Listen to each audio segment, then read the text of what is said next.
Lockdown టైంలో మారుతి గారి cinema ధైర్యంగా మొదలుపెట్టడం, ఆయన ఇచ్చిన ధైర్యంతో మేమందరం కూడా యాక్ట్ చేయడం జరిగింది. ఇందులో ఒక మంచి నిజంగా గయ్యాలి కాదు, కాకపోతే గుండు గోపాలం మా ఆయన్ని మాత్రం ఆడుకుంటాను ఒక రేంజ్లో, అందుకని గయ్యాలి క్యారెక్టర్ అనమాట.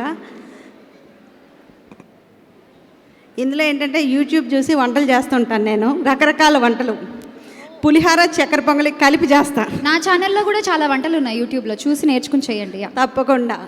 మా కాలనీలో లేడీస్ అందరూ కూడా వాట్సాప్లో నా స్టేటస్ చూసి నాకు ఫోన్ చేస్తుంటారనమాట, నా వంటలు ఎలా చేశానని. అంత ఫేమస్ అనమాట నేను మూవీలో. నిజంగా చాలా బాగా వచ్చింది సినిమా.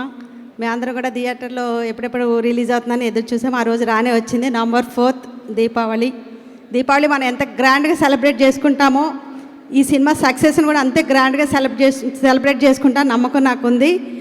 థ్యాంక్ యూ మారుతి గారు, ఎప్పుడూ నాకు ఒక మంచి క్యారెక్టర్ ఇచ్చి ఎంకరేజ్ చేస్తుంటారు. అలాగే టీం అందరికీ కూడా థ్యాంక్ యూ సో మచ్. ఇది ఒక ఫ్యామిలీ మేమందరం కూడా.